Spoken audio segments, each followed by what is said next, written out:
Marc et salut les smarts et bienvenue sur Catch Up, le podcast qui transpire le catch. Ici, toutes les semaines, plusieurs fois par semaine, enfin plusieurs fois par mois maintenant plutôt, on analyse, on critique, on décortique, on encense les shows de la WWE et consorts et on est là pour parler de SummerSlam 2025, le plus gros SummerSlam de l'histoire du monde des SummerSlam, puisque c'est un SummerSlam en 2 nuits qui nous arrive dans la chaleur du mois d'août.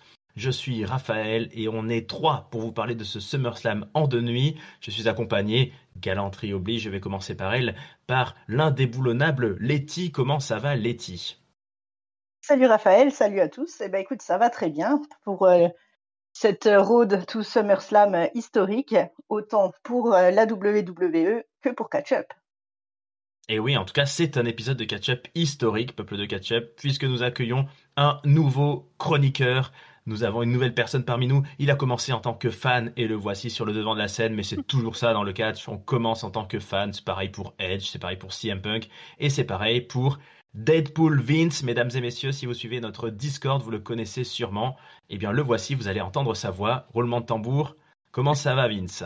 Eh bien, bonjour à tous les deux, bonjour au peuple de Catch-Up. Merci pour l'invitation. Voilà, c'est très agréable. Et puis c'est un plaisir de pouvoir partager ces quelques moments, minutes avec vous. Donc très content de rejoindre l'équipe. Eh ben avec plaisir. Alors, on va quand même te faire un petit honneur. Est-ce que en 2-3 minutes, tu peux raconter à nos auditeurs qui tu es, comment t'es venu au catch, et puis bah voilà, je sais pas si tu peux nous dire tes préférés, tes catcheurs préférés, voilà, Ouais. ton portrait catchesque, ton portrait de fan de catch. Ok.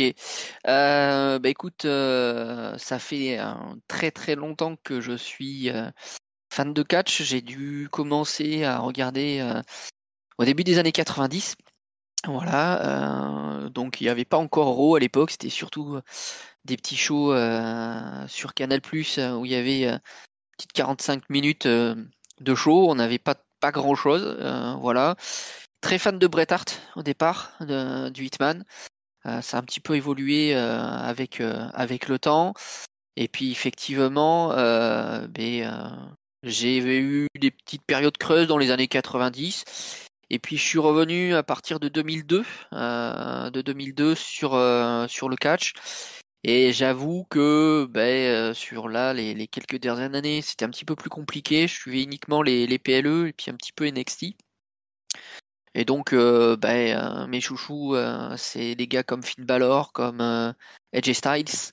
Je sais que c'est pas quelqu'un qui est grandement apprécié, mais j'aime beaucoup Nakamura, surtout ce qu'il faisait quand il était à NXT, voilà. Et puis Lyon, j'ai eu la chance de pouvoir, comme vous, assister à SmackDown et donc au Backlash Lyon l'année dernière, où j'ai pris une claque, très très clairement. L'ambiance m'a complètement soufflé. Et j'ai repris goût au catch, vraiment, et je vous ai découvert. Et franchement, comme je le disais en introduction, c'est très agréable de pouvoir voir à la fois des gens qui qui aiment le catch, qui connaissent le catch et qui partagent la passion, parce que c'est quand même assez rare. Voilà un petit peu qui je suis. Super. Est-ce que t'as tes billets pour Clash in Paris? Non, je n'ai pas pris les billets pour Ah, Clash in Paris dommage. pour la simple et bonne raison, c'est que le lendemain c'est la rentrée Eh ouais. scolaire. Et comme j'ai une petite fille qui vient d'avoir 9 ans qui est absolument fan de catch, si je pars sans elle voir du catch, je pense qu'en rentrant, ça serait compliqué pour moi. Ok. Bon, on Voilà. note quand même que tu as une très bonne éducation envers ta fille, c'est formidable. On te Ouais. félicite. Bah écoute, merci. Et Et bah écoutez, on va rentrer directement dans ce SummerSlam. SummerSlam, on va faire la nuit 1 d'abord, puisque Peuple de Ketchup, c'est une première. SummerSlam se fera en 2 soirées, donc samedi 2 août et dimanche 3 août aux États-Unis. Et nous serons au MetLife Stadium dans le New Jersey. Donc un gros programme qui nous attend, puisque chaque soirée a 6 matchs, hein, c'est ça? 1, 2, 3, 4, 5, 6, Oui. ouais. 6 et 6, donc on va parler de 12 matchs, ça promet d'être une sacrée émission. On va commencer par la nuit 1, et on va commencer par les filles, on va être galant, on va commencer par les filles, il y a 2 matchs féminins pour la nuit 1, On va commencer par le championnat par équipe féminin de la WWE. Donc les championnes s'appellent Raquel Rodriguez et Roxane Perez. Raquel Rodriguez, ça fait un petit moment qu'elle est championne depuis la période WrestleMania. Elle l'était avec Liv Morgan, mais Liv Morgan s'est blessée. Roxane Perez a pris la suite. Et elles affrontent une équipe étonnante, on n'aurait peut-être pas parié là-dessus, mais qui gagne en popularité, Charlotte Flair et Alexa Bliss, dans une association de pom-pom girls. Voilà, c'est une nouvelle Charlotte Flair qui s'est enfin trouvé peut-être une copine et une place. Bon, on a beaucoup de matchs à analyser, mais je veux bien, en tout cas, à chaque fois, les amis, au moins votre avis, votre gauchomètre. On va reprendre le gauchomètre qu'on avait avant, dans la grande époque des cahiers du catch, pour savoir votre excitation à l'idée de ce match. Et puis, ben, un petit prono, hein, puisque bientôt on va avoir le module de prono sur le Discord. Et vous êtes là pour aider nos auditeurs de catch-up. Allez, on va laisser la parole au petit nouveau quand même en premier. Honneur à toi, Vince. Est-ce que ce match t'attire? Est-ce que la FUD t'a intéressé? Et puis qu'est-ce que tu pronostiques? Je dois dire que je partage ton avis. J'aime bien Charlotte, le physique qu'elle a, tout ce qu'elle a pu faire. Mais c'est vrai que son retour a été énormément compliqué. À la fois avec les fans, à la fois je trouve que son match à WrestleMania n'était pas fantastique. Mais là, ça marche très bien. On a l'impression d'avoir un personnage complètement différent, peut-être un petit peu plus réel, moins basé sur le personnage de Queen. Donc non, très bien. Je trouvais que c'était pas mal. Elles se sont affrontées à quelques reprises en solo pour faire monter un peu la FUD. Donc non, moi très bien ce petit match. J'attends bien. Je pense que ça peut sortir 2 ou 3 moves intéressants. Et puis les retombées peuvent être également très importantes parce que est-ce qu'on va avoir des nouvelles championnes et couronner donc Charlotte et Alexa qui font un bon boulot, qui ont l'air d'avoir une vraie alchimie, ou continuer avec Roxane et Raquel. Et là, vrai bazar au retour donc de Liv. Voilà, j'irai vers un couronnement de nouvelle championne. Voilà, pour valider cette nouvelle équipe. Mais je vous dirais que Roxane et Raquel, ça m'irait également parce que ça prédirait pardon, vraiment une implosion du Judgment Day au retour de Liv assez énorme. C'est vrai qu'on n'a encore jamais pensé à ça, mais si Liv revient et que Roxane est toujours championne, comment elle va libérer son titre? Ça va être un sacré bazar. Alors, c'est vrai que souvent, les SummerSlam, les grosses soirées, là, ça peut être l'occasion de changement de ceinture. Letty, est-ce que tu suis le prono de Vince de changement de titre? Qu'est-ce que t'en penses? Je pense que ce serait effectivement pas une mauvaise chose de changer un petit peu tout ça. Euh, il n'y a pas trop, je trouve, d'alchimie encore entre Raquel et Roxane. Alors oui, elles sont dans le Judgment Day, oui, elles essayent d'être copines. On a vu encore au dernier Raw que Raquel est pas encore persuadée, voilà, du truc, puisqu'elle n'hésite pas, que ce soit envers elle ou envers Dominique, à remettre un peu Liv au centre de la discussion à chaque fois. Après, voilà, je pense que toute la question ce qui se pose au niveau du Judgment Day, c'est surtout au niveau de l'état de santé de Liv Morgan.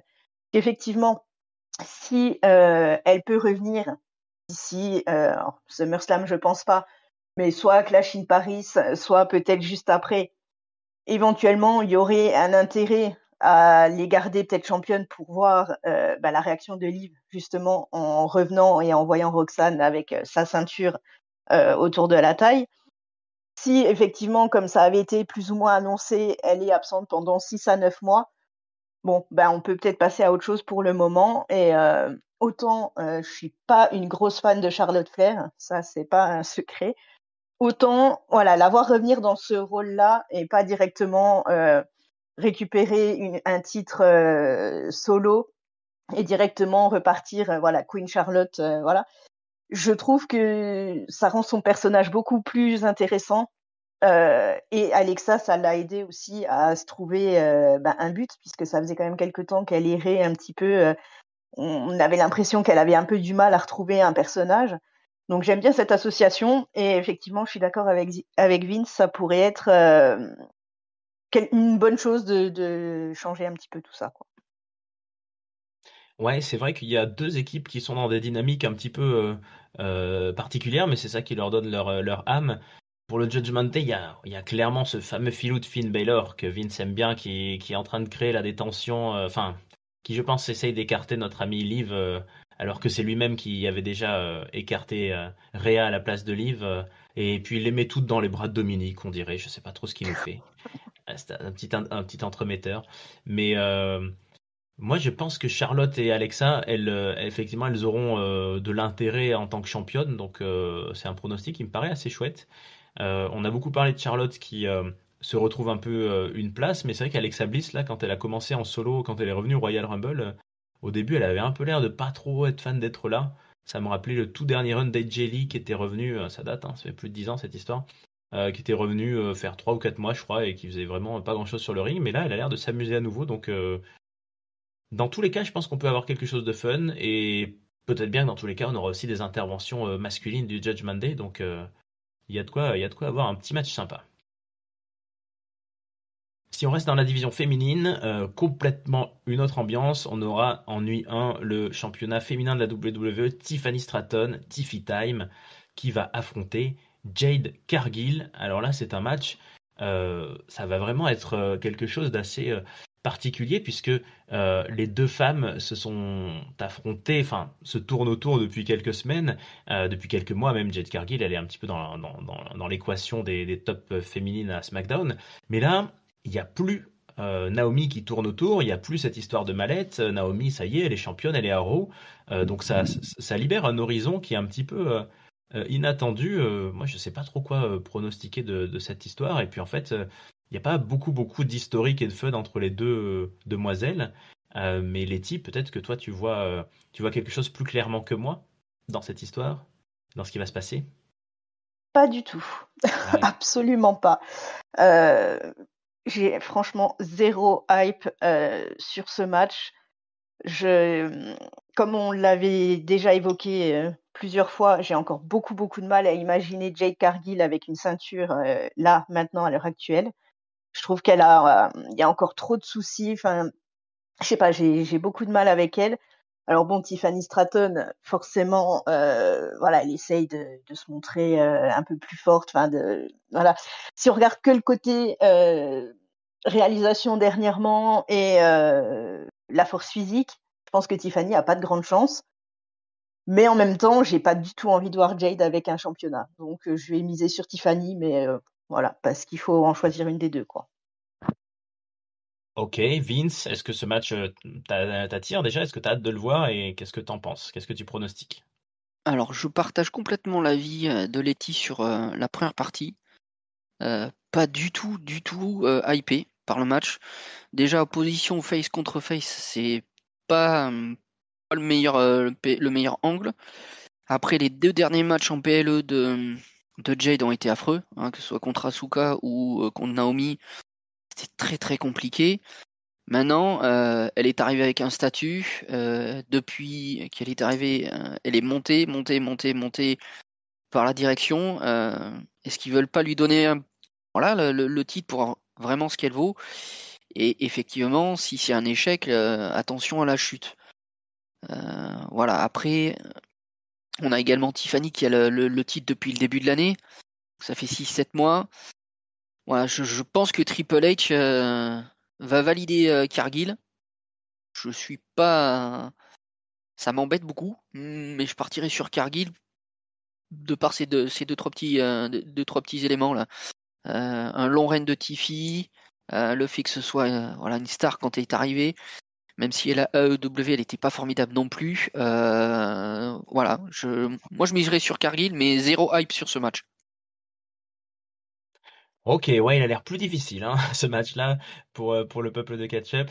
Je suis comme vous, je suis pas beaucoup d'intérêt parce que Jet Cargill, hein, surtout. Et bah moi, je vais peut-être être un peu plus optimiste par rapport à vous, mais ouais, je préférerais voir Tiffany et je pense que j'espère que la WWE a conscience que Tiffany, ça reste un produit qui marche de ouf, qui a fait une belle perf à Evolution aussi et qui a un relationnel avec le public qui passe bien.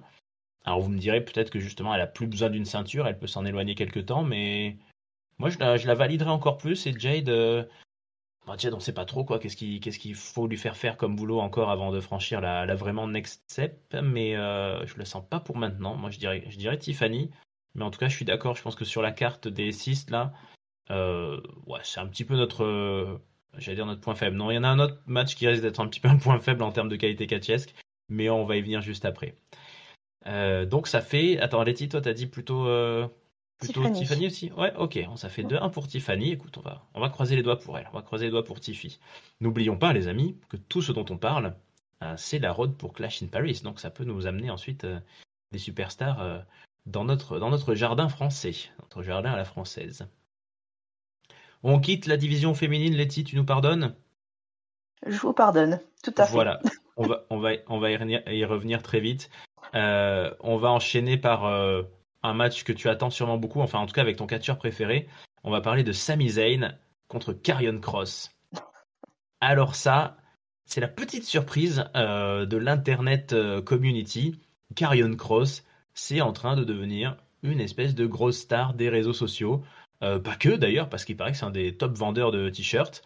Et moi, je trouve que il commence effectivement à réussir à sortir des trucs. Bon, il catch pas beaucoup plus, mais voilà, il fait des promos, il fait des interviews. Au dernier Raw, là, il a été plutôt pas mal face à Sami Zayn, je trouve. Il est toujours dans un angle qui ressemble d'ailleurs un peu à ce qu'a été Bray Wyatt à une époque. On ne sait pas trop ce qu'il veut à ses adversaires, mais voilà, il veut les révéler, montrer leur vérité, montrer leur face cachée. Et, euh, et il nous raconte que Sami Zayn sera un futur champion du monde un jour, mais que pour ça, il faut qu'il arrive à admettre la vérité. Et donc dans ce match-là, il y a une sorte de mini stipus, c'est que si Karrion Kross gagne, Sami Zayn devra dire Karrion Kross avait dit la vérité. Voilà, c'est la revanche d'un match qu'il y a eu à Night of Champions, si ma mémoire est bonne, où Sami Zayn avait gagné. Du coup, Vince, est-ce que cette feud t'enthousiasme et est-ce que tu penses que Karrion Kross à SummerSlam est capable d'aller faire une égalisation pour une belle, peut-être une troisième version à Clash in Paris? Soyons fous, soyons fous. Euh, je suis moyennement hypé là aussi. Oh. Non pas que ça m'intéresse pas, mais Sami Zayn est pour moi mais complètement au-dessus d'un Karrion Kross. On a déjà eu effectivement un Night of Champion, un match. Il me semble qu'après, ils ont fait un match aussi à Raw, où Karrion Kross l'a emporté. J'arrive pas à voir. Et puis même la stipu me sont complètement loufoques. Si j'ai gagné, tu dis que j'ai raison. Bon, ok, je vois pas ce que ça apporterait. Ceci dit, je suis embêté, franchement. Le seul résultat qui paraît très cohérent, c'est une victoire de Cross pour que ça mène un turn de Zayn. Sinon, une victoire de Zayn, ça porterait rien. Je sais pas ce que vous en pensez, mais je sais pas ce que ça apporterait. Zayn gagne et donc Karrion Kross repart au tréfonds de la carte. Je sais pas ce que ça porterait une victoire de Zayn. Donc je dirais Karrion Kross uniquement pour cette raison-là et bien malgré moi.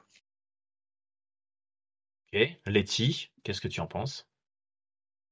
Eh ben, je dois bien reconnaître, même si effectivement Karrion Kross doit être un des catcheurs que je supporte le moins, je dois admettre quand même que depuis les dernières semaines, il est en train de réussir alors je n'irai pas jusqu'à dire qu'il arrive à me convaincre, mais en tout cas, voilà, je trouve que ça évolue, enfin qu'il se trouve vraiment un personnage, qu'il se trouve quelque chose.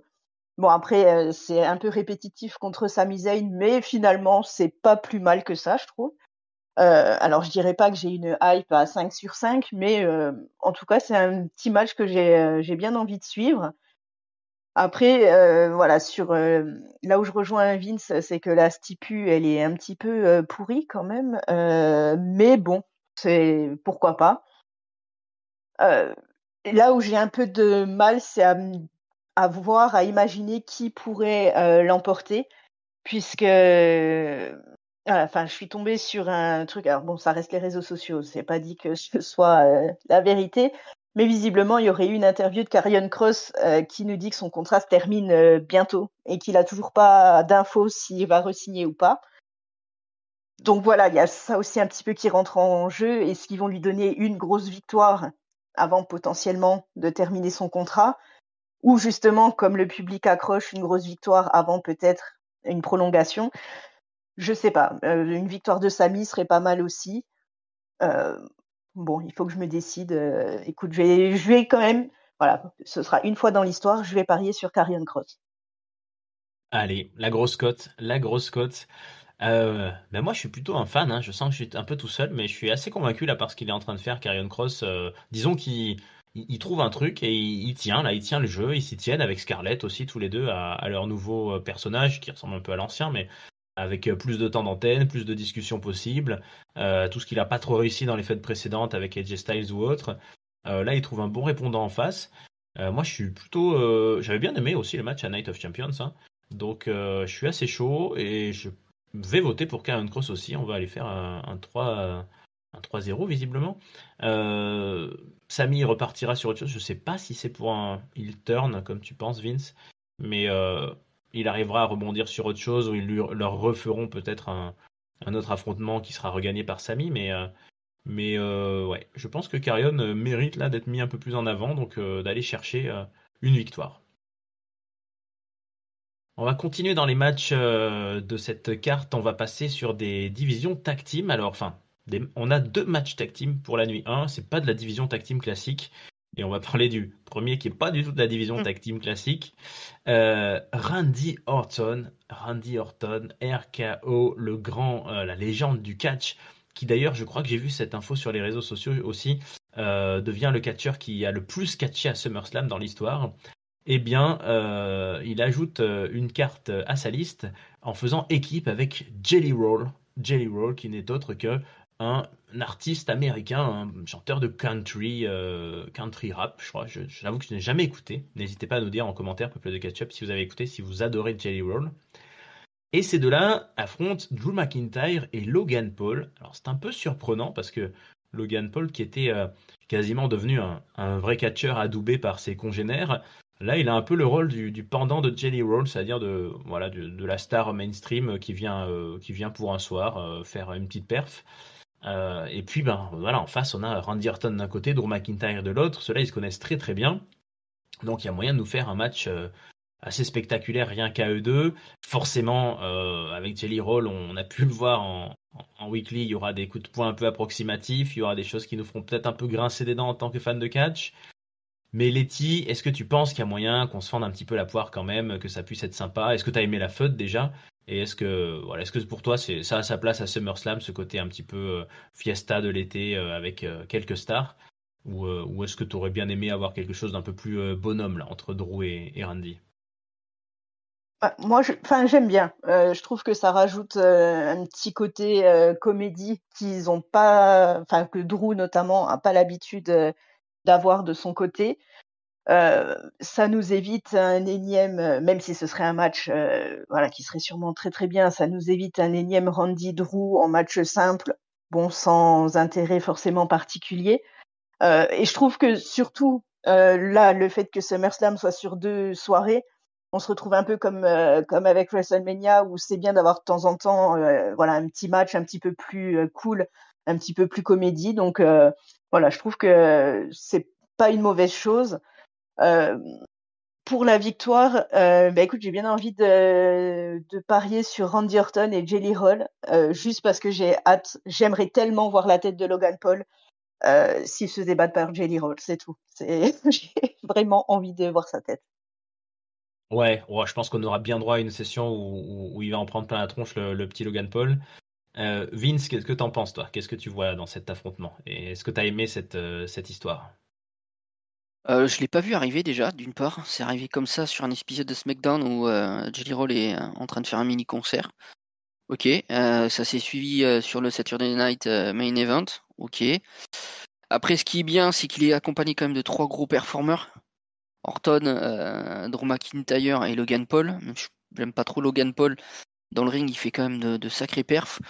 Donc, il va pouvoir être un peu caché. Et effectivement, on va avoir des petits spots, à mon avis, spectaculaires. Et Letty a parfaitement raison. Je vois bien Jelly Roll nous faire un petit finish sur Logan Paul, histoire de bien euh, le mettre en colère à Logan Paul et bien voilà encore faire en sorte que le public puisse le haïr, le huer. Ça va finir comme ça. Après, c'est du type WrestleMania, du type SummerSlam. On a l'habitude d'avoir des invités, donc ça va nous faire passer un bon petit moment. C'est pas le match que j'attends le plus, mais ça sera un bon moment à passer avec trois grosses stars. Ouais, je suis de votre avis, ça ressemble un peu à, c'est un peu les gâteaux des gros pay-per-view, PLE, enfin on appelle ça comme on veut. Notamment, bien sûr, WrestleMania ces temps-ci, avec Bad Bunny aussi qu'on a pu avoir parfois. Je suis pas convaincu que Jelly Roll nous sorte une grosse perf sur le ring. En général, ces gens-là qui sont fans de catch, un petit peu sincèrement, puisqu'il a pas vraiment intérêt financier, je pense, à venir là, Jelly Roll, et il se donne à fond, donc curieux de voir. Et moi, voilà, c'est un match qui n'a pas de conséquences, je pense, sur la suite, donc voilà, ça va être la victoire des gentils, je pense, Randy Orton et Jelly Roll. Je vois pas trop l'intérêt que les autres gagnent. Peut-être qu'on va éviter Logan Paul à Paris, donc on va voir, mais j'aimerais bien qu'on ait Drew et Randy quand même.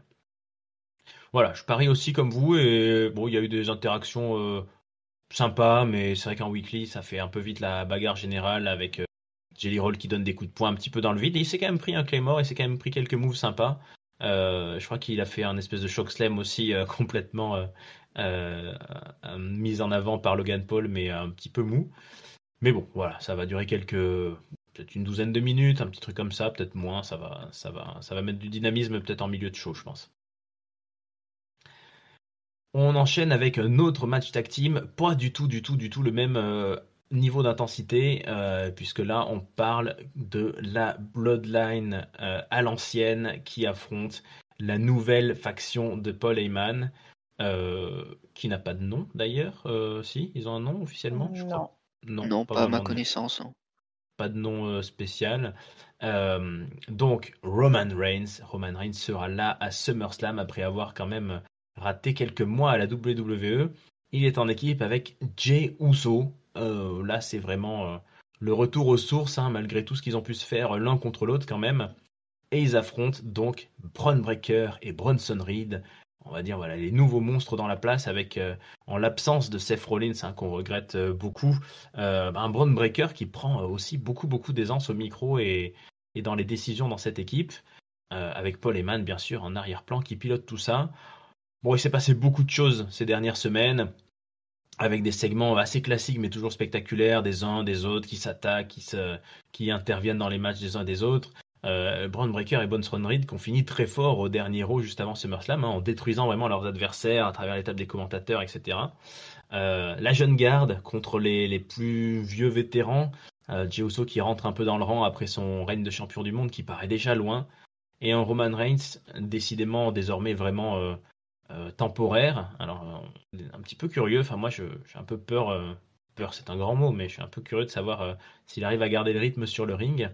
En tout cas, c'est du tag team, donc ça va permettre des respirations, ça va permettre des changements de rythme.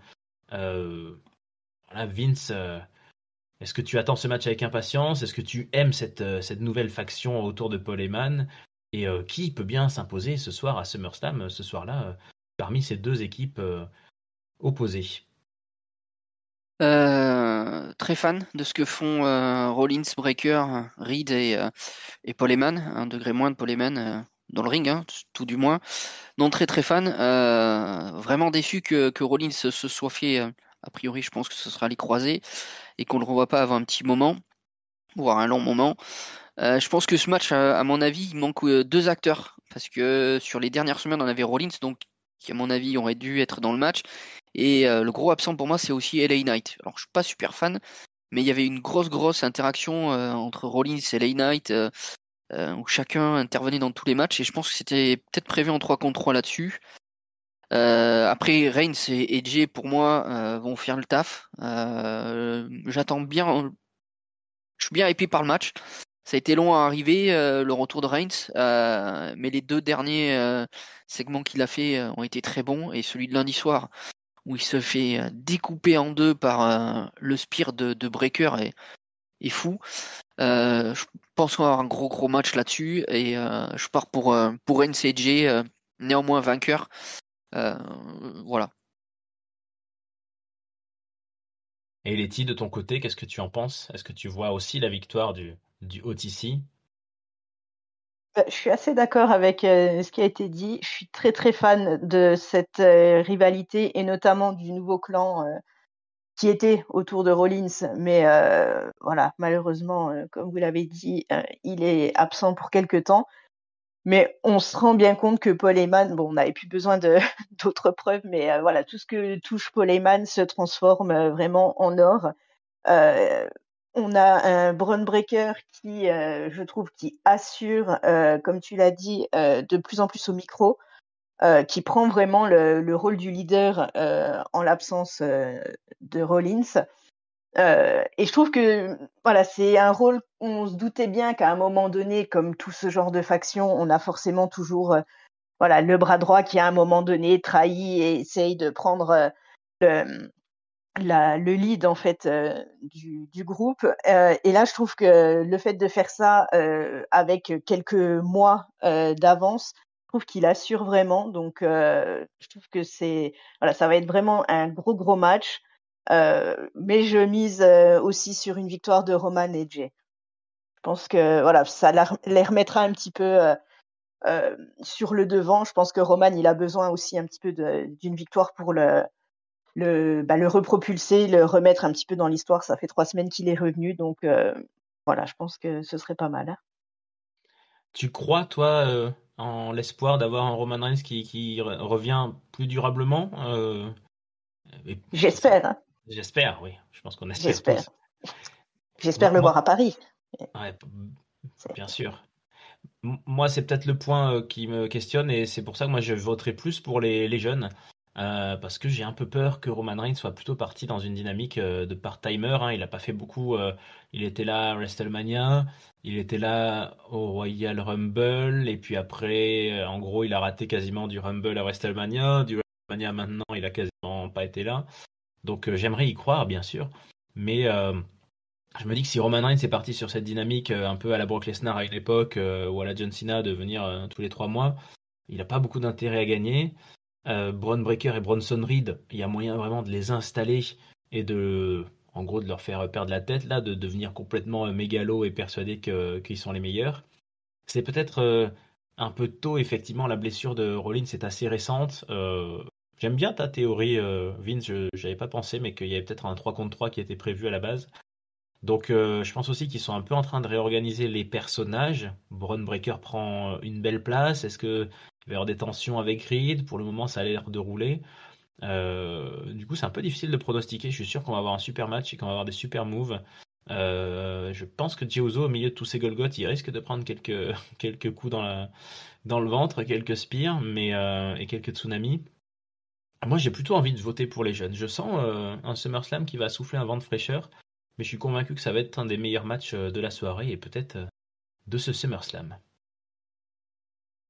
Et d'ailleurs, eh ben, on en a fait 5 sur 6 de ces matchs de SummerSlam. Il ne nous reste plus que ce qui, peut-être, sera le main event. Ça me semble le plus probable, mais vous n'allez peut-être pas être d'accord avec moi. Je vais vous laisser votre avis. Eh ben, c'est tout simplement le match pour le champion poids lourd de la WWE. Et le champion poids lourd, c'est Gunther. On ne l'arrête plus avec sa ceinture. Il l'a perdu quelques semaines à WrestleMania. Tout le monde s'en rappelle, hein, parce que les You Tapped Out, on les entend. Mais il a su le récupérer très rapidement de Jey Uso, de celui qui lui avait pris. Donc il a lavé son honneur. Et là, il se retrouve face à CM Punk. Alors là, c'est vraiment une confrontation de style. Deux Best in the World, on pourrait dire, entre un Gunther qui domine la planète catch depuis quelques années, hein, NXT avant et maintenant la WWE principale, et un CM Punk dont on connaît la gloire, qui est largement pris de la tête et des épaules par Gunther, mais qui arrive à nous sortir, toujours, quand même, malgré son âge et son vécu, contre Drew McIntyre, contre Seth Rollins, des grosses perfs, des gros matchs contre Roman Reigns et Rollins à WrestleMania, et qui nous dit que être champion du monde, il en a besoin autant que de respirer, autant que d'avoir son cœur qui bat. SummerSlam pour CM Punk. Est-ce qu'on aura un Summer of Punk? Est-ce qu'on aura un CM Punk champion dans ce nouveau run 10 ans après à la WWE? Est-ce qu'on aura un CM Punk qui arrive champion à Paris? Ça, moi, je serais complètement aux anges, mais je sais que tous ne sont pas fans. Letty, allez, je te laisse la parole, Letty. Qu'est-ce que tu as pensé de cette rivalité qui a surtout été au micro, forcément? Et puis, Comment ça va se passer ce match? Qu'est-ce que tu vois dans cet affrontement? Déjà, j'ai beaucoup aimé Seth Shud. Enfin, tous les deux au micro, enfin, ils nous sortent des promos à chaque fois qui sont absolument géniales. Punk qui a toujours le bon mot, Gunther qui, malgré tout, même si c'est un peu, par un moment, il y a quelques temps en arrière, c'était un peu compliqué. Là, je trouve qu'il s'est vachement amélioré à ce niveau-là. Et le match, forcément, voilà, on a deux, comme tu l'as dit, deux best in the world. Un qui nous dit avoir gagné le droit de se faire appeler comme ça. L'autre, je pense qu'il a gagné également le droit avec 80% de son temps à la WWE en tant que champion. Je pense qu'on peut donner aussi à Gunther le droit de se proclamer best in the world. Donc, voilà, j'aimerais beaucoup voir CM Punk avec un titre. Voilà, la question c'est est-ce qu'il va réussir du premier coup à le récupérer là et effectivement débarquer à Paris avec la ceinture, ce qui serait absolument fou. Ou je me dis aussi pourquoi pas une victoire de Gunther et une revanche, pourquoi pas, à Clash in Paris et un CM Punk couronné à Paris. Je pense qu'on pourrait avoir une ambiance de malade. Ouais, je suis assez chaud avec l'idée, je suis assez chaud. Vince, qu'est-ce que tu en penses, toi, de ton côté? Déjà très belle Fed. J'aurais aimé qu'elle soit un peu plus longue, donc j'espère qu'effectivement il y aura un match derrière. Les deux dernières promos ont été monstrueuses. Gunther la semaine dernière a atomisé Punk et lundi Punk est revenu et ça a été incroyable. Le moment où il lui pose la main sur le micro pour l'empêcher de parler. Voilà, je suis pas un grand fan de Punk. De l'homme. Voilà. J'avais pas beaucoup aimé comment elle est partie. Je suis un peu la EW, j'aimais pas trop ce qui s'était passé aussi à la EW. Mais c'est un match qui va être bon, à mon avis. Il y a pas de raison. On a deux gros performeurs. C'est incroyable de voir que Punk est encore là à l'âge qu'il a et de sortir des matchs comme il a fait à Hell in a Cell avec Drew McIntyre. Le WrestleMania aussi était très bon. Je vois bien Punk gagner. Et ouais, pour moi, quand ce match a été annoncé, puisque c'était quand même un peu avant que se blesse Rollins, je voyais même Rollins encore une fois intervenir comme il fait systématiquement quand Punk va accéder au titre et l'empêcher d'être champion. Je voyais même cash-in au moment où Punk gagne le match, le cash-in dessus, là-dessus. Donc encore une fois, pour moi, Rollins c'est vraiment gros absent de ce SummerSlam. Et j'espère voir Punk gagner et avoir la ceinture et venir à Paris en tant que champion, effectivement. Ouais, sur le papier, encore une fois, un Gunther, il a tellement peu perdu à la WWE que moi, initialement, je me disais, bon, belle affiche, belle prestance. CM Punk, il vient juste d'avoir un match de champion du monde aussi contre John Cena, hein, donc il est vraiment dans le top. Mais je me dis, ça fait un peu, on rajoute plutôt au règne de Gunther, on rajoute des têtes prestigieuses. Il vient d'envoyer Goldberg à la retraite, mine de rien. Mais, mais plus ça passe, plus au début je me dis, ouais non, CM Punk à son âge et tout ça, bon, il va faire un très beau match, et puis bon, il va finir par perdre sur une grosse powerbomb ou sur... Plus je me dis, il est tellement fort Gunther que en fait, bah, qui que ce soit face à lui, il sera toujours capable de le battre, que ce soit Jey Uso, que ce soit Drew McIntyre, que ce soit Sheamus, que ce soit... Donc, il faut qu'il perde sur un scénario, sur un coup du sort ou sur un catcheur particulièrement malin, vicieux, qui va le pousser à bout et qui va résister. Donc, ouais, je trouve que finalement, CM Punk peut être un champion crédible qui viendrait à bout de Gunther. Et en plus, voilà, est-ce qu'il n'y a pas derrière pourquoi Gunther a repris ce titre à Jey Uso? Est-ce que c'est pas pour avoir justement un affrontement contre un babyface euh, bah, au top. Donc j'y crois assez. Après, est-ce que ça sera à SummerSlam ou à Paris? Je ne sais pas. Je pense clairement que CM Punk mérite. Moi, je suis un très très grand fan pour le coup de CM Punk, vous l'avez compris. Mais par contre, j'essaye d'être lucide. Et c'est vrai que son run à la AEW, la façon dont il en est parti, l'âge auquel il est arrivé, J'avais un peu peur au début, hein. Au début, je m'étais dit, c'est cool, il est revenu, il va faire sûrement des belles promos au micro, tout ça. Mais est-ce que ça va vraiment être d'un bon niveau ou est-ce que ça va ressembler à peut-être un HBK sur la fin ou un Chris Jericho sur la fin? Enfin, Chris Jericho sur la fin aujourd'hui, c'est vraiment très très moche. Mais bon, vous voyez l'idée, est-ce que c'est pas un peu trop rincé? Et en fait, je trouve qu'il remplit complètement. Voilà, on a retrouvé le grand CM Punk de la grande époque. Et au micro, il nous régale. Donc, il mérite d'être champion. Est-ce que c'est là? Je ne sais pas. Est-ce que Gunther, c'est le moment de perdre? Je sais pas. Mais en même temps, bon, Gunther est tellement champion tout le temps qu'il faudra bien perdre un moment. Moi, j'aurais bien vu en fait que Seth Rollins cache sur CM Punk. Et là, ça aurait redynamisé cette feud. Même si peut-être qu'il est temps aussi de tourner la page de cette feud qui dure déjà depuis des années. Mais je pense que la blessure de Seth Rollins et sa durée potentielle doit beaucoup influencer ce qui va se passer autour de cette ceinture. Mais j'ai quand même envie de mettre CM Punk pour SummerSlam. Parce que nous, on rêve de Clash in Paris, mais je pense que pour la WWE, c'est quand même un plus gros show à SummerSlam que Clash in Paris. Donc je vois bien quelque chose se passer. En tout cas, je suis sûr que ça va être un gros match et ça va finir une soirée. Alors, comment vous la trouvez cette soirée? Tiens, Vince, tu avais la parole. Est-ce que la carte est équilibrée, tu crois, ou est-ce que on va gentiment attendre quand même le main event? Est-ce que tu penses que c'est vraiment Gunther et CM Punk qui main event? Qui va faire l'opener? Tiens, qu'est-ce que t'en penses? Alors l'opener, moi je verrais bien Reigns et Jay commencer Oh, direct. directement ouais, et mettre le bazar.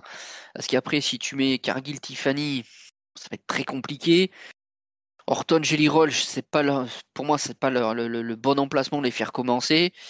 Et tu vas pas faire un Gunther CM Punk qui, pour moi, doit clore le spectacle, doit clore cette nuit, cette première nuit. Donc moi, j'irais sur Reigns et Jay contre les petits jeunes breakers et Reed.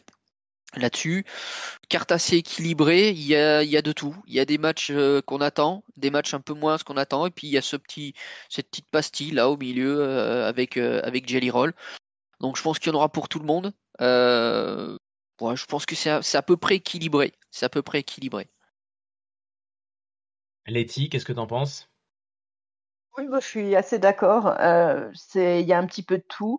Moi, je voyais peut-être plutôt Sami et Karrion Kross ouvrir, mais je pense que Roman et Jay, c'est aussi une idée qui se défend. Évidemment, je pense que le main event, ce sera Gunther et CM Punk. Je vois pas comment ils pourraient faire ça autrement. Après, si on compare avec les matchs du dimanche, on se rend compte qu'ils démarrent un petit peu doucement, entre guillemets, le samedi, et ils ont gardé toutes les stipulations un peu plus violentes pour le dimanche. Donc, bah, pourquoi pas? C'est un choix oui, qui se défend aussi. C'est vrai, on va en parler de suite, mais sur ce point-là, c'est pas beaucoup équilibré, c'est un peu deux menus différents. Je pense que Sami Zayn qui ouvrirait la soirée avec sa musique d'entrée, ça fait un bon opener, mais ils aiment bien mettre des openers costauds, donc je pense que la théorie de Vince est pas si bête. Il y a de bonnes chances qu'elle se réalise. Allez, nous allons nous téléporter directement au dimanche, les amis, et on a une carte effectivement énorme le dimanche avec plein de stipulations. Euh, On va encore commencer par les filles, hein. Allez, honneur aux dames. Championnat féminin de la WWE, championnat du monde féminin, c'est Naomi, la nouvelle championne. Naomi qui a donc volé la vedette le soir de Evolution en faisant un cash-in contre Io Sky et Rhea Ripley dans le match qui est devenu un triple threat. Et ben écoutez, ce triple threat, il continue, il recommence. Nuit 2 de SummerSlam. Naomi défend son titre tout fraîchement acquis contre les deux anciennes championnes. Oui, c'est d'ailleurs les deux anciennes championnes qui se tirent la bourre depuis le début de l'année autour de cette ceinture. Est-ce qu'elle a une chance de conserver Naomi? Vince, tu vas commencer. Est-ce que on va dire ce switch pour Naomi entre SmackDown et sa rivalité contre Jade Cargill et puis tout d'un coup, voilà, devenir championne d'Euro, est-ce que ça s'est bien fait, tu trouves, ou est-ce que ça fait un petit peu bizarre pour le moment de l'avoir dans l'équation avec Rhea et Io? J'ai été très surpris à Evolution quand effectivement elle est arrivée Cashin. Je partage ton point de vue sur le dernier podcast quand tu as dit effectivement c'était un match d'une intensité folle. C'était vraiment très très bon. Et l'affaire Cashin, alors que le match n'était pas terminé, m'a paru complètement absurde de faire ça. Bon, après, on peut comprendre, il ne voulait pas faire perdre ni Rhea ni Io. Euh, moi, je vois Naomi conserver sa ceinture.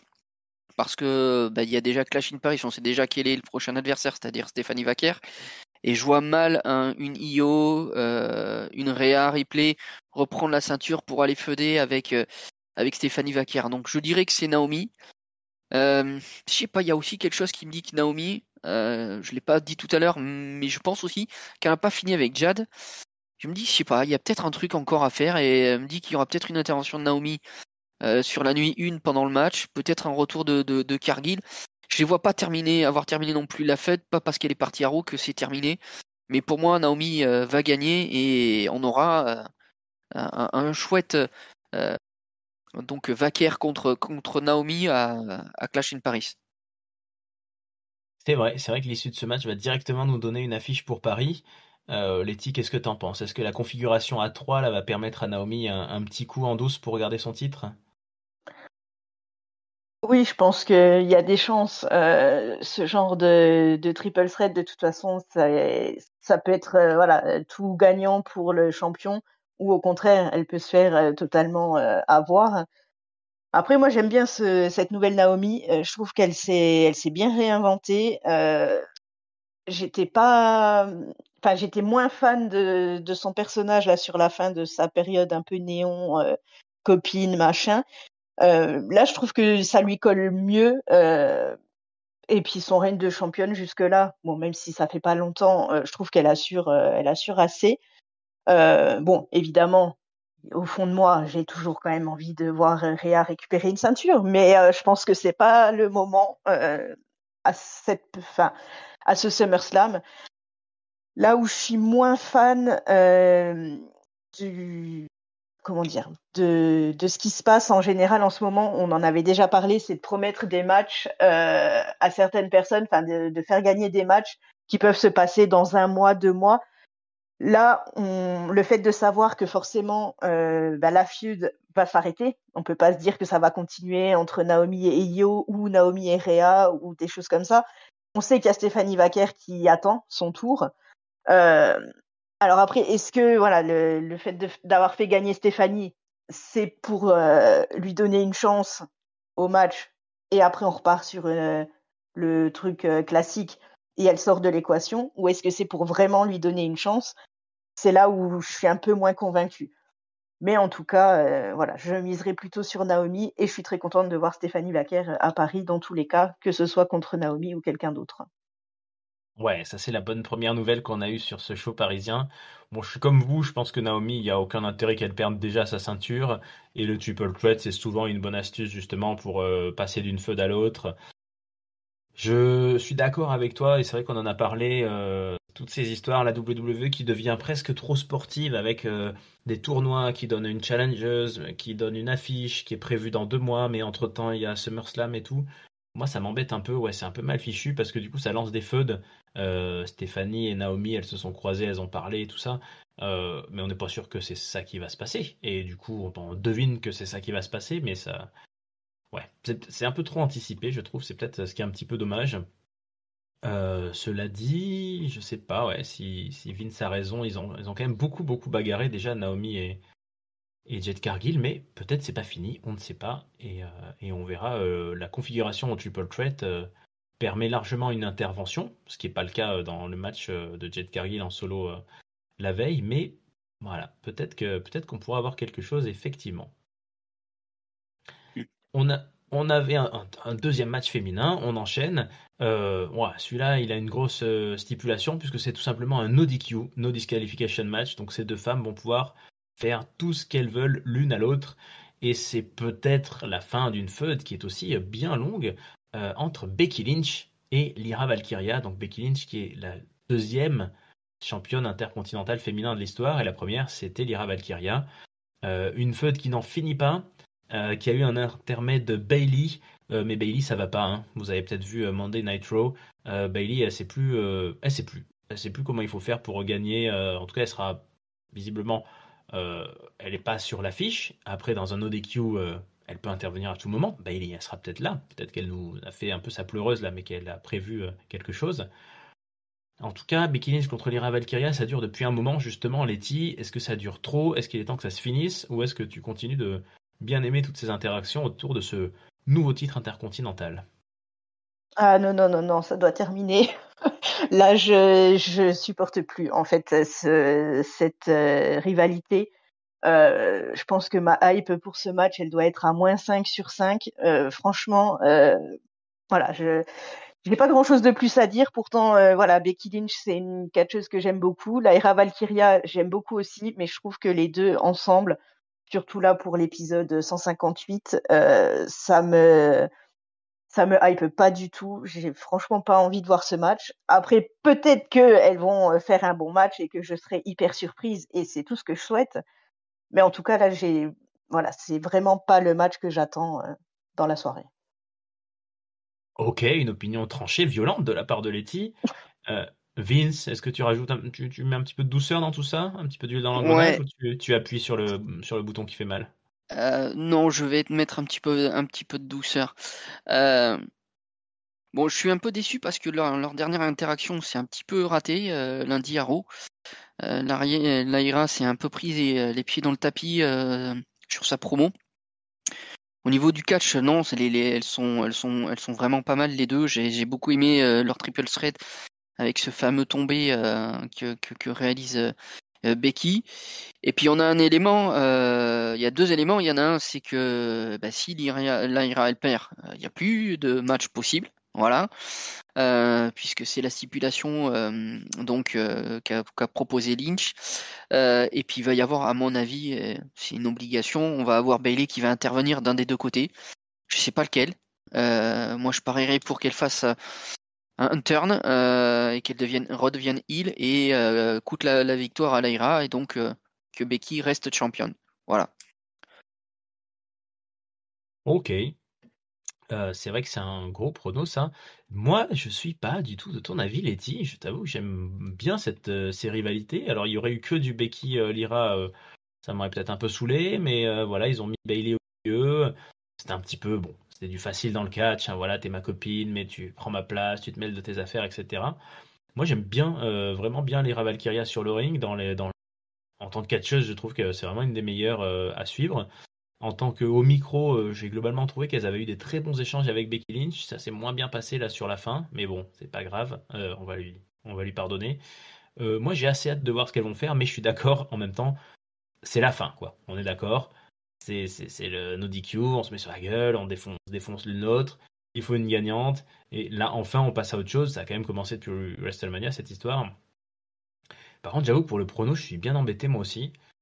Surtout que depuis le début, je suis persuadé que Becky Lynch, elle était juste venue faire une petite pige et puis qu'elle allait retourner à sa maternité, à sa fille, etc. Et puis non, elle a pas l'air. Voilà, elle reste. Donc moi, j'aurais dit Lara Valkyria, mais, mais je suis pas sûr. Mais je vais dire quand même Lara Valkyria pour valoriser la jeunesse encore une fois ce soir. Et puis parce que peut-être qu'ils ont envie pour SummerSlam de faire plein de changements de ceinture comme ils font des fois à WrestleMania. Mais sans grande certitude. C'est pas le pari sur lequel je mettrais le plus d'argent s'il fallait. On va continuer dans les stipulations de la violence et on vient de parler du titre intercontinental féminin et ben on va parler du titre des États-Unis masculin. Alors là aussi c'est une feud qui dure depuis un moment. Là aussi c'est une feud très très identitaire. Hein. Becky Lynch et Lyra Valkyria c'était les Irlandaises. Là on va parler des Samoans et puis des Tongiens et tout ce bazar, enfin tous ceux qui sont là-bas, loin dans l'océan sur des îles où on met des colliers de fleurs autour du cou et on a des gros tatouages et des gros muscles. Solo Sikoa est champion. Il a trahi Jacob Fatu. Enfin, en vrai, c'est Jacob Fatu qui l'avait trahi hein, dans Money in the Bank. C'est quand même lui qui avait commencé. Mais Solo Sikoa a réussi à lui prendre son titre. Et là, c'est un Steel Cage match. Donc, normalement, c'est fait pour que personne n'intervienne. Sauf que Letty, Vince, je vous apprends rien. On a plein de gars qui interviennent dans les Steel Cage, qui ouvrent les portes, qui glissent des chaises, qui balancent des trucs depuis l'extérieur. Ça va sûrement être un gros bordel. Euh, Moi, je suis assez hypé par ce match, mais je vais te laisser, Vince, nous donner ton avis sur la feud et puis sur ce qui va se passer. Est-ce que on n'a pas peur, quand même un peu trop, du côté Jacob Fatou seul contre tout le monde, parce qu'il a quand même 4 adversaires là, voire 5 selon combien ils arrivent. Ça va être un gros morceau, non, pour lui?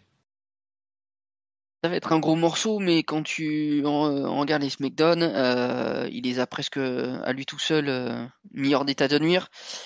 Moi, je suis un peu partagé, parce qu'effectivement, l'avantage du nombre est du côté de Solo. Bon, après, quand on voit malheureusement le pauvre Jesse Mateo qui est une boule, hein, voilà, je suis très déçu. Je l'avais déjà vu à la EW ou à la New Japan, où je l'avais trouvé en meilleure forme. Bon, voilà. Ils ont un géant qui pour l'instant ne fait pas grand-chose non plus.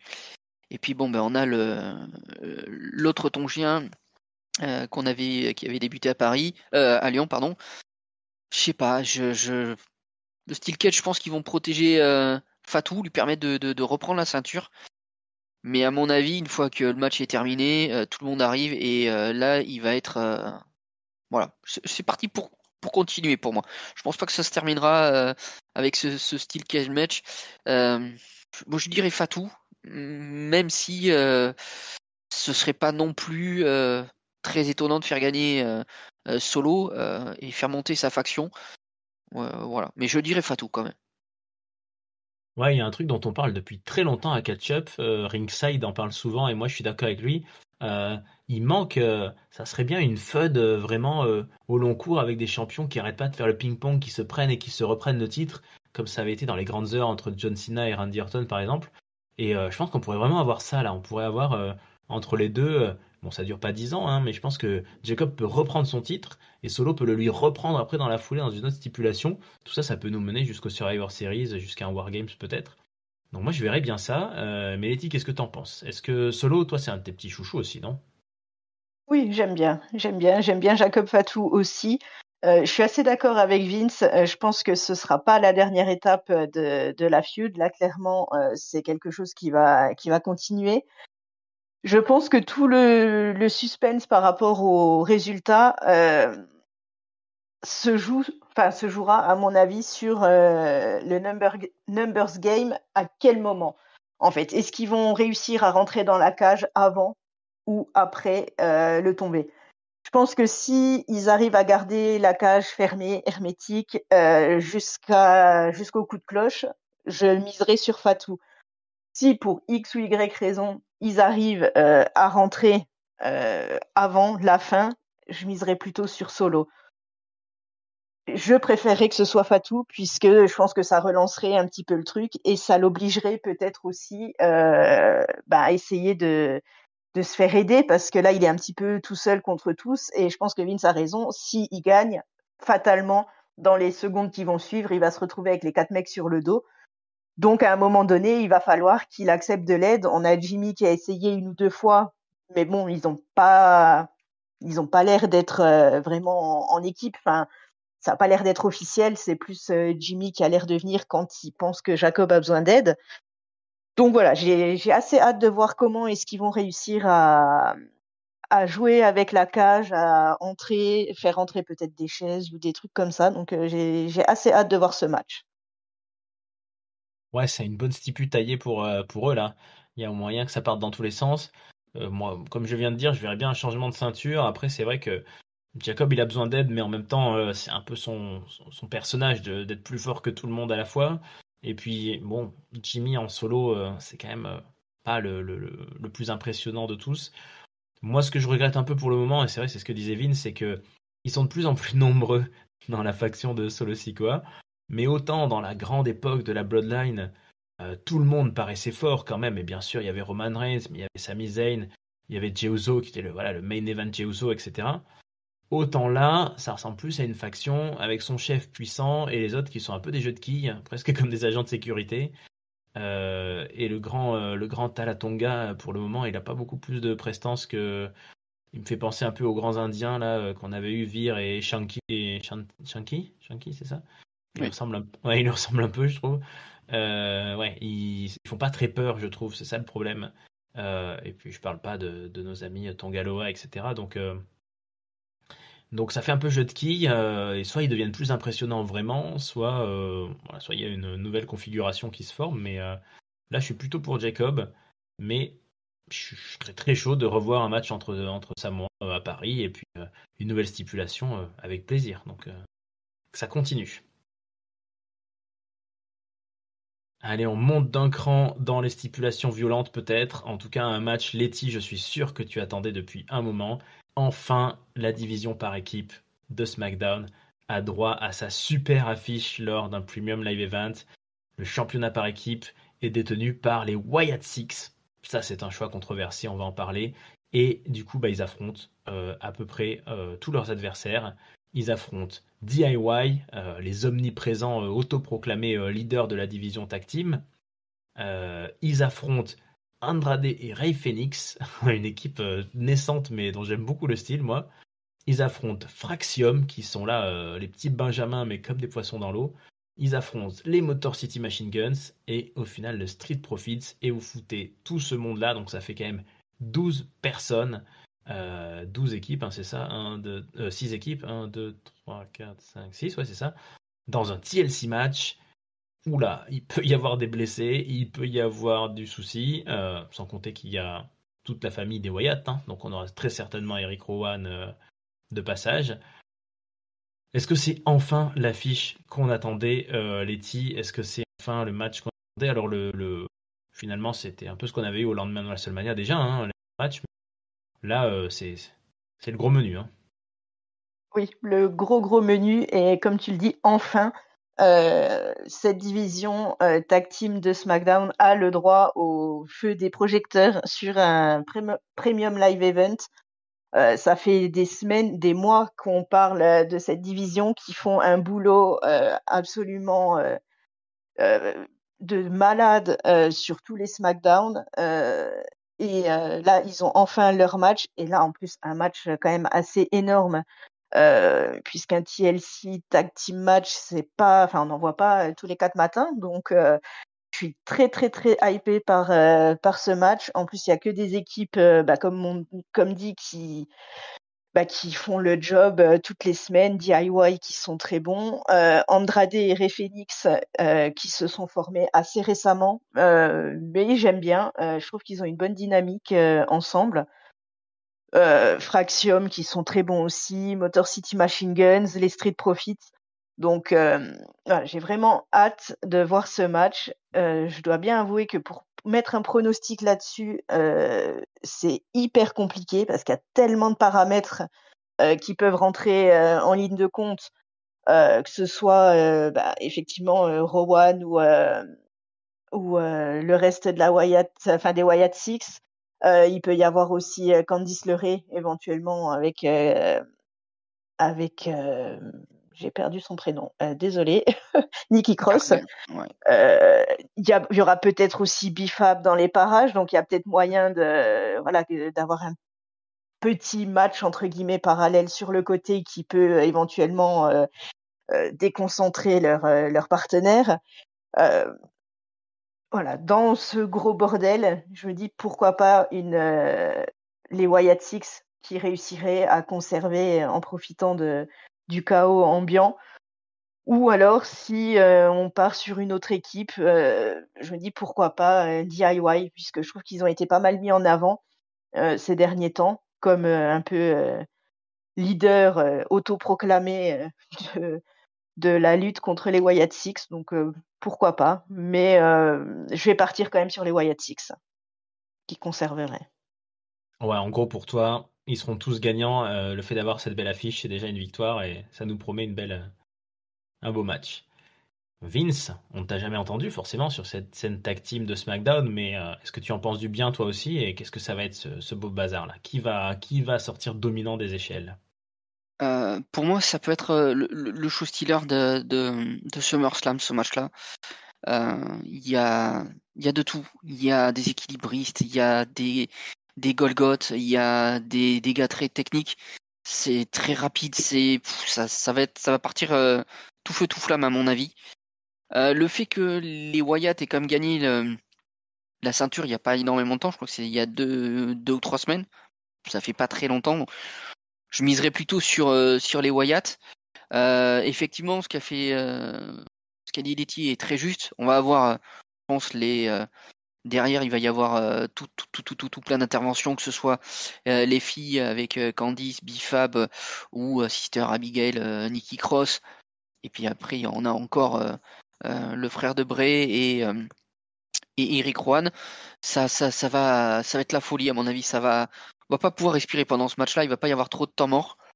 Euh, Hormis les Wyatt Six que je vois gagner, après, si on regarde, DIY ont été champions, les Machine Motor City Gun aussi, Street Profits aussi. Et donc après, il reste pour moi Fraxium ou Andrade et Rey Fenix. Andrade et Rey Fenix, j'aime beaucoup, mais ça vient de débuter. Donc je vois soit les Wyatt Six, soit Fraxium et bien prendre la ceinture et continuer ce mouvement perpétuel qu'il y a sur la scène tag team qui est juste fantastique. Ça faisait tellement longtemps qu'on n'avait pas eu autant de bons lutteurs, autant de belles équipes. Voilà. Pour moi, ça peut être le show stealer. Et allez, je vais partir sur les Wyatt. Partir sur les Wyatt Six. Ok, vous êtes tous les deux sur les Wyatt. Moi, je suis beaucoup plus, enfin, je suis pas sûr du tout. Je suis comme vous, hein, on se pose la question. Bon, la feud est magnifique, hein. La feud est magnifique. Enfin, la feud, c'est pas une feud, mais la division en entière est magnifique depuis des mois. Là, pour le coup, on a une division où les ceintures tournent beaucoup et c'est très profitable. Moi, je pense plutôt à un changement de titre. Je pense quand même que les Wyatt, il y a un truc. Il y a un truc qui va pas tout à fait, quoi.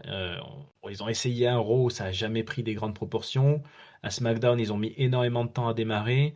J'ai l'impression que la WWE les utilise avec parcimonie, les met de temps en temps sur le haut de l'affiche parce que le public adore les avoir dans la salle, parce que ça crée une ambiance, parce que ça vend du merchandising. Je suis pas sûr qu'ils comptent sur eux vraiment pour être des champions et des porteurs de ceinture.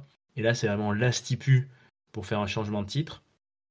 Donc j'aime bien l'idée de Vince de dire que c'est peut-être le bon soir et le bon cadre et le super beau cadre pour faire gagner Fraxium. Moi, je serais vraiment hyper content pour eux.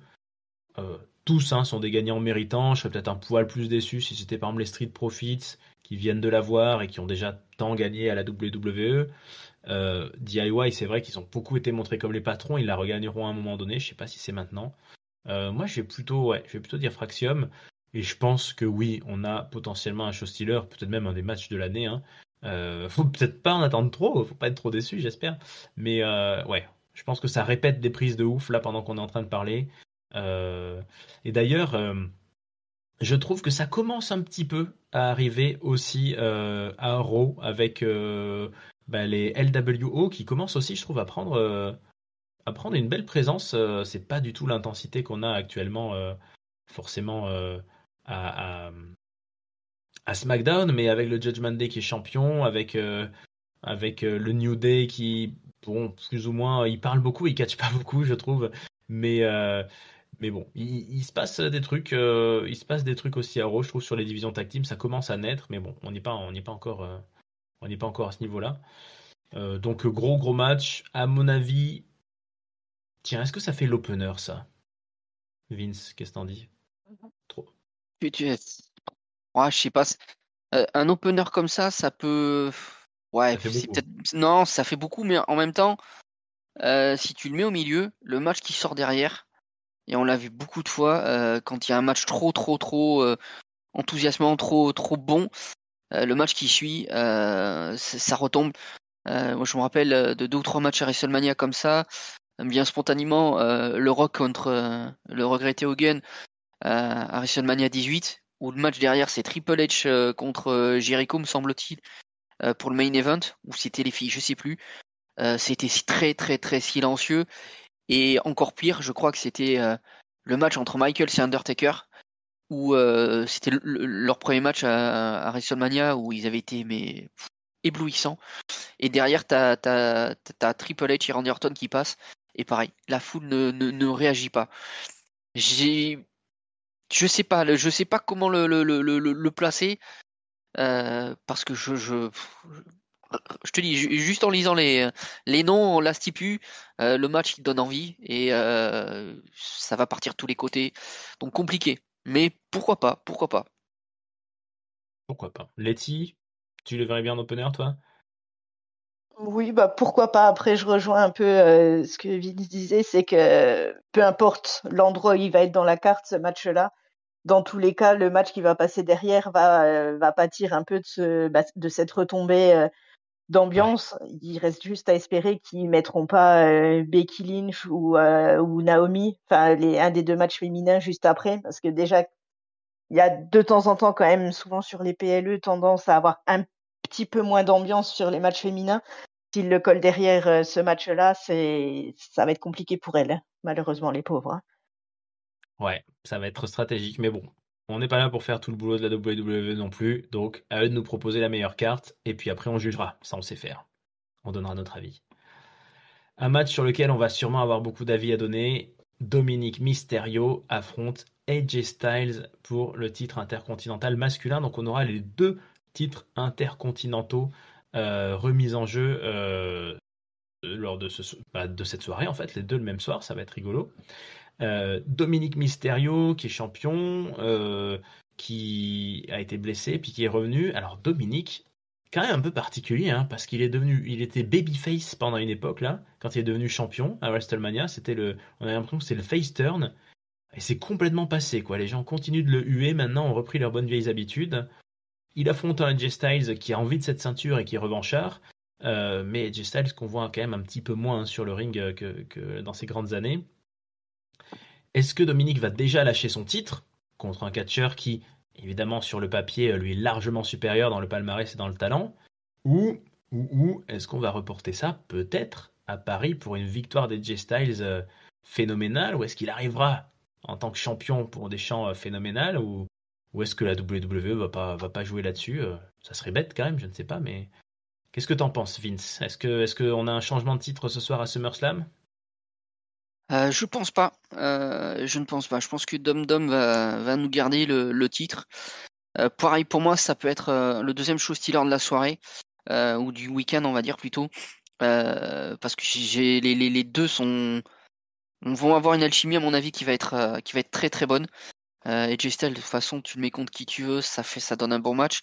Et Dom Dom progresse de mois en mois, d'année en année. Quand on voit la période Covid, quand il est arrivé et ce qu'il est maintenant, c'est juste incroyable comme évolution. Ils ont même réussi à nous embarquer en nous faisant rire sur la blessure de Mysterio avec AJ Styles qui devient son voiturier, son docteur, qui essaie de le réanimer. C'était très très très drôle. Et pour moi, je pense quand même que il n'a pas eu assez de défense. On n'a pas assez vu ce que pouvait donner Dominique champion. Et je pense qu'il va rester champion. Et oui, je reste persuadé que ce ne sera pas le dernier affrontement. Et il a déjà fait Lyon, notre ami AJ. Bruxelles aussi, juste avant WrestleMania, où c'est pareil, c'était un bruit incroyable. Je pense que la WWE va également capitaliser là-dessus. Donc Dom Dom, manche une pour Dom Dom. Voilà. Letty, même pronostic? Eh ben oui, je suis assez d'accord avec tout ce qui vient d'être dit. En fait, voilà, s'ils avaient positionné ce match-là sur le samedi, je pense que facilement ça aurait pu être le show stealer de la soirée. Là, effectivement, ça va être un peu plus compliqué de voler le show sur cette carte-là du dimanche, mais en tout cas, je pense qu'ils vont nous faire un match très très bon. Dominique, j'aime beaucoup, qu'il soit heel, qu'il soit face. Je trouve qu'il a un personnage, voilà, comme on le dit à chaque fois, son personnage de petit con qui est, voilà, qui essaye d'arnaquer les gens, qui, voilà, c'est le genre de personnage qu'on adore détester en fait. Donc voilà, je pense qu'il trouvera, voilà, la filouterie avec son Judgment Day ou autre pour réussir à remporter cette première manche. Et effectivement, je pense pas que ce soit terminé. Et comme tu l'as dit, je pense que la WWE aurait peut-être tort de pas surfer sur la popularité d'AJ Styles pour Clash in Paris. Donc, à voir. Mais en tout cas, je pense que ça va être un très très bon match. Bah écoutez, je suis ravi de voir votre enthousiasme. J'avoue que j'ai hâte de le voir. Je l'aurais peut-être pas imaginé comme le deuxième show stealer avec tous les autres stipus qu'on a, mais peut-être. Je serais ravi d'être de votre avis. Ouais, ça me paraîtrait bien qu'on ait une revanche. Et puis bon voilà, AJ Styles, il vient toujours de, ouais, il est encore un peu dans les parages, il revient juste. C'est un match qu'on attend depuis très longtemps parce qu'il y a eu la blessure de Dominique alors que la feud commençait. Donc je les vois bien nous faire un petit DQ là, Dominique. Il n'y a pas de stipulation dans ce match-là, donc on peut avoir très bien JD qui intervient ou Finn Balor d'ailleurs, et puis Dominique reste champion à SummerSlam, mais, il faudra faire la revanche dans quelques semaines, et puis Dominique à Paris, ça passera bien aussi. On sera ravis d'aller le huer et l'acclamer. Je vois bien ce statu quo aussi avant un changement dans quelques semaines. Voilà, on a parlé du titre US, on a parlé du titre masculin par équipe, on a parlé des 2 titres intercontinentaux. Eh ben, il ne nous reste plus déjà que le main event de cette nuit 2 et donc le main event de SummerSlam. Alors là, pareil, je pense que c'est difficilement évitable. On sait d'avance que ça sera le main event. C'est pour le champion de la WWE. C'est un remake de WrestleMania, quelque chose d'assez courant, hein. Vince, tu nous confirmeras dans l'histoire de la WWE, le SummerSlam qui est un remake de WrestleMania, on l'a déjà eu entre Brock Lesnar et Roman Reigns, par exemple. Et ben là, c'est entre John Cena, le champion, le fameux nouveau John Cena heel, le John Cena qui compte ses jours avant la retraite, le John Cena qui arrive sans décor, sans titantron, juste avec sa musique et sa ceinture, contre Cody Rhodes, contre un Cody Rhodes qui peut-être commence à laisser poindre des signes d'agacement, d'énervement, de craquage, peut-être de changement de personnalité. En tout cas, ils vont s'affronter dans un street fight. Ne demandez pas d'ailleurs vraiment la différence avec un autre, ça c'est un petit peu pareil. On aura sûrement beaucoup d'objets aux abords du ring et sur le ring. Street fight, ça veut dire sûrement des kendo sticks, ça veut dire des chaînes de métal, ça peut vouloir dire des menottes, ça peut vouloir dire des poubelles. Enfin, je vais vous laisser discuter de ce que vous imaginez. Ça va sûrement jouer avec des ceintures. Est-ce qu'on va réussir à éviter un énième ref bump? En tout cas, il peut se passer plein de choses. Et si Cody Rhodes était sorti perdant de WrestleMania, est-ce qu'il peut réussir à inverser la tendance? Est-ce qu'on va en finir déjà du potentiellement dernier règne de John Cena à la WWE? Enfin, je dis ça, il peut très bien regagner avant la fin de l'année, mais voilà, Letty, avec toute ton expérience, qu'est-ce que tu vois de ce main event? Déjà, est-ce que la feud t'a plu? Parce qu'on sait que ce John Cena heel, on en a beaucoup parlé. Voilà, on en a beaucoup parlé.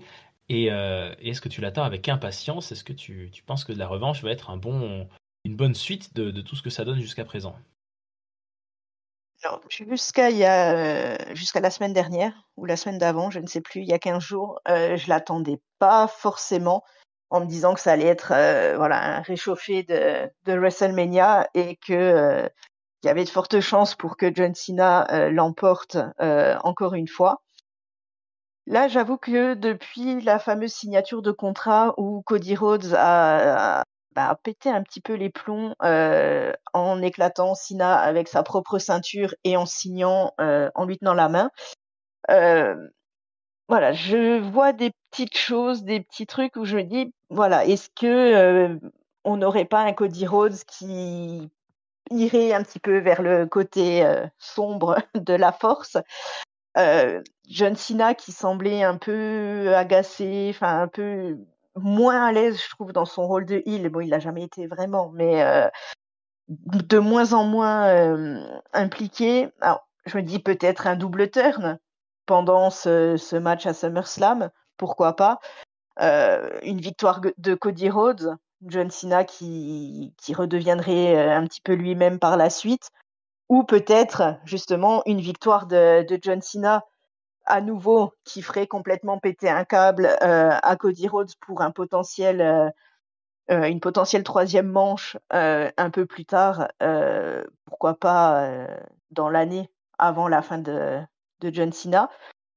Voilà, il y a beaucoup de choses, je pense, qui peuvent s'ouvrir en fonction du positionnement qu'ils vont adopter lors de ce match. Donc le fait qu'il y ait des objets, que ce soit un street fight, il y a peut-être c'est peut-être une des solutions pour orienter le personnage de Cody plutôt vers le côté heel, à voir. En tout cas, je trouve que ça ouvre des possibilités et ça me donne un peu plus envie de voir le match que si ça avait été un John Cena contre Cody Rhodes en match simple classique. Donc voilà, j'ai plutôt hâte de voir ce match. Sur la victoire, j'irai, je pense, plutôt quand même du côté de Cody Rhodes. Une reprise de titre et ensuite à voir comment on termine l'année pour John Cena. Ok, donc tu vois un changement de titre, effectivement, une grosse fin pour ce SummerSlam alors. On espère qu'ils vont envoyer du bois, hein. J'espère qu'on sera pas trop déçus par la stipu. Qu'est-ce que t'en penses, toi, Vince? Tu es le dernier à t'exprimer là-dessus. Est-ce que tu as hâte de voir cet affrontement, cette revanche donc de WrestleMania? Ah, ah. Alors, moi j'ai trouvé que il y avait eu peu d'interactions depuis qu'on sait que Cody a remporté voilà, le match pour avoir ce match de titre, hormis effectivement le passage au travers de la table. J'avais pas vu grand chose entre les deux. La stipu elle est bien parce qu'elle va permettre, à mon avis, plus de choses que s'il y avait eu un match simple, c'est vrai, basique. Moi je sais pas, je m'attends à une intervention. Encore une fois, je reste déçu parce qu'il s'était passé à WrestleMania. On était parti avec tout un décorum, avec un possible alignement entre The Rock et Cena. Et je me dis pourquoi pas, parce que on a quand même été bien déçus que le Rock ne vienne pas. SummerSlam c'est le deuxième plus gros show, et je me dis peut-être que le Rock pourrait intervenir, qu'il y aurait quelque chose, parce que je le vois pas Cody d'une part passer heel. Il ressemble trop au Cena de la grande époque, où on aurait aimé le voir heel, passer plutôt heel. Il a jamais franchi cette ligne-là. Il a été parfois un petit peu plus violent, mais il est toujours resté donc droit dans ses bottes et face. Et il lui reste pas énormément de dates. Et il y a quand même, d'après ce que j'ai vu, un show en Australie en toute fin d'année. Et également, si j'ai bien vu, il y a également, il est sur l'affiche des Survivor Series.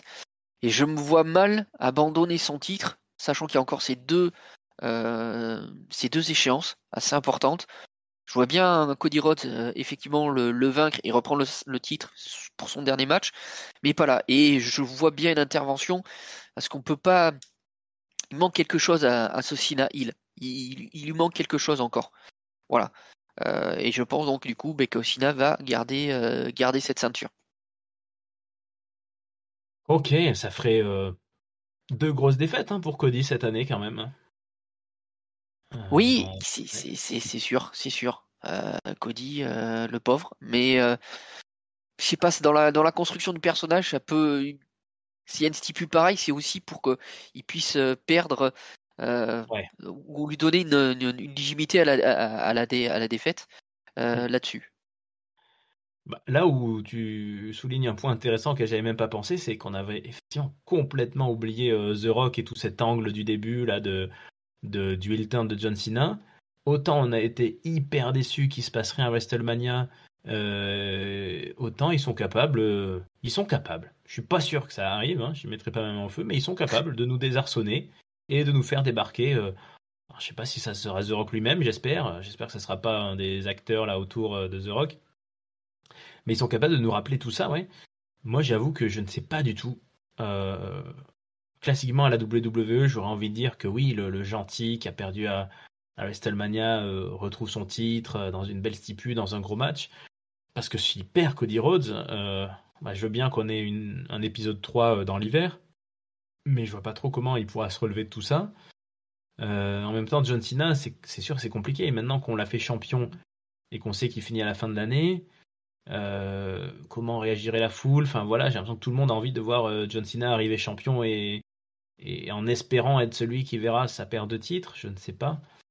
C'est vraiment très compliqué. Moi, j'aurais plutôt tendance effectivement à dire que la logique voudrait que John Cena, pour sa dernière année, continue.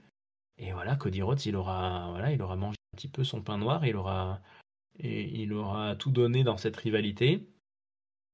Moi, j'y crois à Cody Rhodes Hill, hein. Je pense que le match et la feud avec Randy Orton à Night of Champions, ça a laissé quelques petites graines. Et je pense que là, ça peut être la petite graine de plus qui le fera exploser. Euh, dub- Double turn, ça serait vraiment hyper impressionnant avec un John Cena qui finirait un règne de champion, mais ce coup-ci en babyface. Ça va être du boulot, mais je pense qu'il y a moyen d'être surpris. Mais malheureusement, avec ce John Cena Hill, il y a moyen d'être un peu déçu aussi. Donc ce match-là, je sais pas ce que t'en penses, Vince, mais oui, je l'attends tout en le redoutant un petit peu dans la qualité in-ring et dans la décision finale. Ah, je suis d'accord avec toi sur le côté in-ring, c'est pour ça qu'il y a la stipulation. On voit que Cena il est limité. Il est limité maintenant de par son âge, de par le fait qu'il a été très inactif ces derniers temps. Moi, je pense que Cody, il a une grosse chance encore aussi, c'est que t'as pas beaucoup, tu rencontres pas beaucoup de phénomènes comme Cena dans une carrière. Et là, il peut avoir, ça peut vraiment rentrer dans la légende, une très très très grande rivalité sur plusieurs mois. Ça peut être énorme pour sa carrière et puis même pour nous, on va s'en rappeler quoi. Ça serait énorme. Après, Letty aussi le double turn. C'est rare, mais quand ça fonctionne, c'est juste monstrueux. Hein. Ça peut être aussi un bel angle, un bel angle aussi. Ouais, Pourquoi Letty, pas? pourquoi pas. Oui.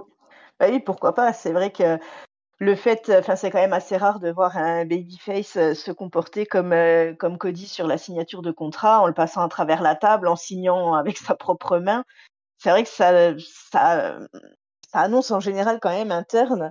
Après, voilà, imaginer une fin de règne de Cena maintenant, c'est effectivement peut-être un peu compliqué. Mais voilà, moi j'ai envie de miser là-dessus et de voir comment il va réussir à terminer son année. Honnêtement, je pense pas que ce soit ce qui va se passer, mais voilà, j'espère qu'ils vont partir un petit peu sur quelque chose comme ça. Parce que pourquoi pas, enfin, je trouve que ce serait bête enfin, je sais pas si c'est la WWE, si c'est John Cena, après ça c'est leur popote interne, mais je trouve que ce serait dommage d'envoyer Cena à la retraite sur un personnage heel après avoir été face pendant toute sa carrière. Je pense qu'il faut qu'il y ait un déclic. Alors effectivement, peut-être pas maintenant, peut-être un petit peu plus tard. T'as peut-être raison, peut-être sur les Survivor Series ou quelque chose comme ça. Mais voilà, je trouve que ce serait dommage. Après, peut-être qu'il va finir heel et qu'ils vont très bien nous vendre le truc et qu'on sera tous contents. Hein. Ça, je leur fais confiance à ce niveau-là. Voilà, ils peuvent toujours nous surprendre, donc je leur fais confiance. Et ben en tout cas, c'est sûr que c'est un match dont on parle et qui fera parler, quel que soit le résultat, voilà, quel que soit le gagnant, ça sera un gagnant méritant mais surprenant, quel que soit le perdant, ça sera un perdant surprenant. Donc au moins, ils finiront forcément par quelque chose qui nous étonnera, même si c'est juste de finir par un énième low blow de John Cena pendant que l'arbitre. Il n'y a pas besoin qu'ils prennent un ref bump en plus, puisque c'est Street Fight, donc ils ont le droit de faire tout ce qu'ils veulent. Donc l'arbitre, il n'a pas besoin d'avoir le dos tourné. Mais, et peut-être une grosse surprise, effectivement, avec une arrivée de The Rock, ou qui sait, un nouveau personnage d'NXT ou d'ailleurs qui viendrait aider John Cena.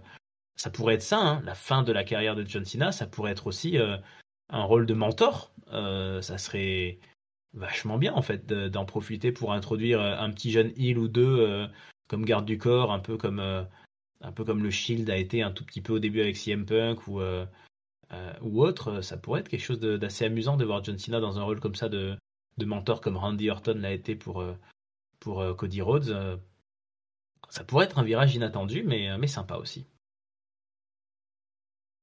Bien, les amis, on a fini d'analyser la carte de ce SummerSlam. On a toujours été d'accord sur les vainqueurs, donc n'hésitez pas à vous faire vos propres opinions et à nous suivre donc sur le Discord de Catch-Up. Ça va être très très bientôt mis en ligne le module de prono.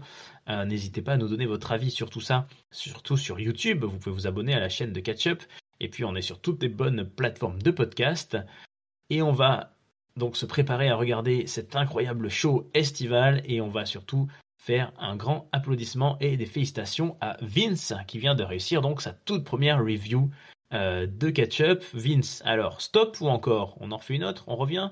Oh, avec plaisir, avec de tels compatriotes, collègues qui m'ont bien accueilli, qui m'ont mis dans l'ambiance. Non, non, avec plaisir, avec plaisir.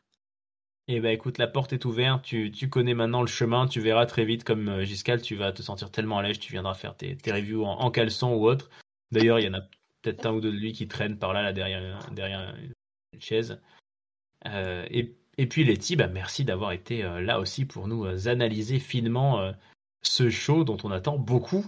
Voilà, peut-être le show qu'on attend le plus là depuis. Je n'ai pas le souvenir d'avoir été autant hypé par une carte, même WrestleMania là depuis quelques mois.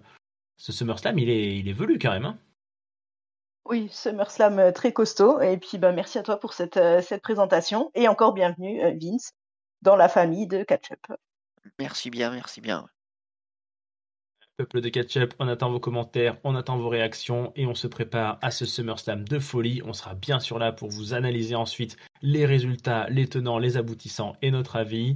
Merci Vince, merci Letty, merci Peuple de Ketchup. Ciao à tous et à très bientôt. Salut à tous! Bonne soirée.